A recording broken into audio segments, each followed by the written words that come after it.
یەڵدا شاسواری کچە کوردێکی شاری بۆکانی ڕۆژهەڵاتی کوردستانە لە ئێستادا لە وڵاتی تورکیا دەژیت و لە یاری فوتساڵی سکێت لوتکەی ئاسبەرزی نیشان دەدات و لەسەر ئاستی جیهان وەکو باشترین یاریزان دیاریکراوە. یەڵدا لە تەمەنی 9 ساڵیەوە تێکەڵ بە دنیای وەرزش بۆ و چەندین یاری جیاوازی وەرزشی تاقی کردوتەوە. وەکو زانیارێکیش بۆ ئێوە یاری فوتساڵی سکێت یاریکی وەرزشی نوێ و پێویستی بەرجەستەیەکی بەهێز هەیە و تایپی یاریەکەش تێکەڵاوە لە کچان و کوڕان. ئێستاش بە شێوەیەکی ڕاستەوخۆ یەڵدا لە وڵاتی تورکیاوە لەگەڵمان دەبێت. یەڵدا خان سڵاوت لەبێت.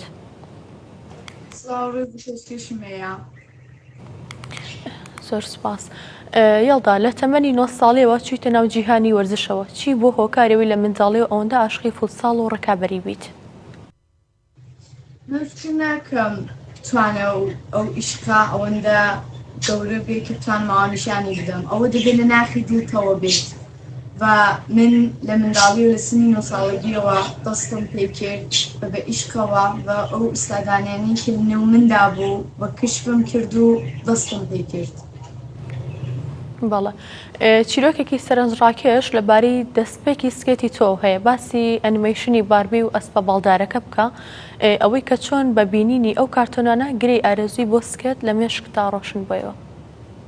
بەڵکو جالب بێ ئەڤەڵین زووتەی سکێتی من بەڵکە لە یاریزان و مسابقاتدانە بوو بە دیتنی کارتۆنی باربی بوو کە من وەختی کارتۆنی باربیم بینی بە عەشقی و سکەیتە بووم کە بەخۆمم کوکتم حتمما دەبێت تاقیکەوە و دوایی زانیم کە من ئستاداتی هەنگفتم هەیە لە نێو سکەیتدا و ئەوەی کە خۆمم کەشف کرد و بدونە مامۆستا هاتمە سەرێ. چی ڕوویدا کە لە ساڵی 2022دا چوویتە جیهانی تۆپی پێ لەسەر سکێت و هەستت کرد ئەم وەرزشە هەمان ئەو وەرزشەیە کە هەمیشە بە دوای داگەڕاوی؟ زمانی فوتباڵ سکێتم لە تەجروبە کرد، ئێحساسم کرد دوو بەخش لە شەخسیەتی وەرزشی من بە یەک گەیشتن. بۆ من فەقەت یەک وەرزشی جەدید نەبوو، تەرکیبێک لە سوڵعەت و تکنیک و تەعادل بە جسارەت بوو و زانیم کە ڕگای من ڕگایەکی متفاوتە. یەکەم جار کە تۆپی پێت لەسەر سکێت تاقی کردەوە چه هەستێکتە بوو؟ ئایا هەر لە سەرەتاوە بیری دەکردەوە کە ڕۆژێک لەم ڕەشەدا ببیتە پاڵەوانی جیهان؟ ڕاستیەکەیتان بڵێت نا، ئەو ڕۆژە سەم خشم نەدەکرد پاڵەوانی جیهان بێمەوە. ئەڤەڵین تەجروبەیە کە بەدەستم هێنا لە هەیەجان و سەختی و ئەلبەتە کوتن بۆ ئەوەی کە چەندە بتوانم لێ خۆم کۆنتڕۆڵ بکەم و بتوانم ئەو یاریە جوان ئەنجام بدەم، کەمێک بۆ من سەخت بوو و هیسێکی جەدید بوو بۆ من، وەلی من هیچ بەخت شکستم نەخوارد بە ئیدامەمدا وەکو هەمیشە.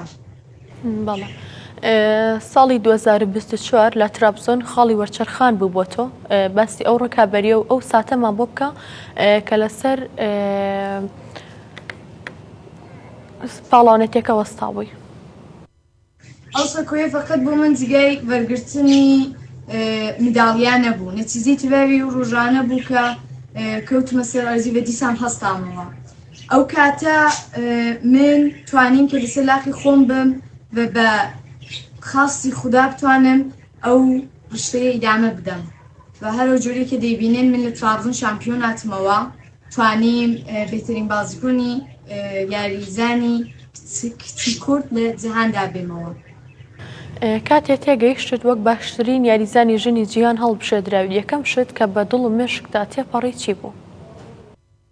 ئەڤەڵین شتێکی بزێنمدا هات بهترین یاریزان نەبوو، تەواوی و مەسیرە و ڕگایە بوو کە من لە پشتی ڕاوەستا بووم، تەواوی ڕۆژهەیە کە ماندوو بووم بە تەمرینم بەرنەدا. ئەو لەحزەیە زانیم کە جیهان نەتیجەی جەنگایەک دەبینێ کە فەقەت خۆت لەوان خەبەرت نییە. بەڵێ لە پێشتم پاڵانەتەوە حتمما ڕۆژانی سەختی زۆر هەبوون، سەختترین سات لە ڕێگاکەدا کەی بوو و چی بۆ هۆکاری ئەوەی دەستبەردار نەبیت؟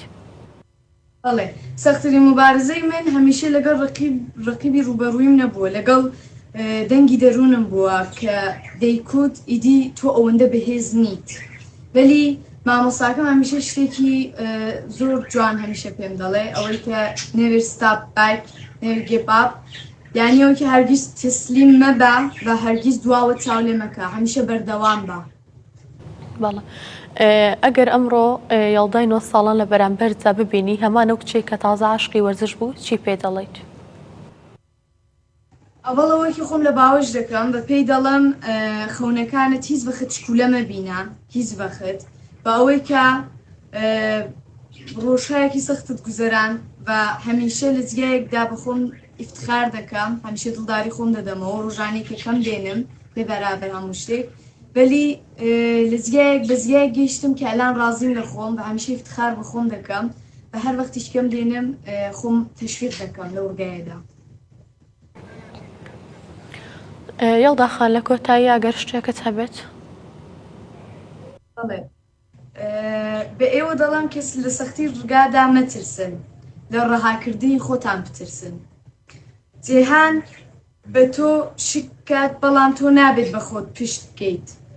دەست لێ بکەوە کە دیسان ئیدامە بدا بەردەوام بە خەونەکانت چکولە مەکە هیچ بە خەونەکانتان چکولە مەبینن هەمیشە بەردەوام بن هەمیشە وەختێک کەوتن هەستنەوە بە هەرە جوورەی کە جیهان هەمیشە ئێوە دەبینێەوە ئێوە لە باوەش دەگرێت.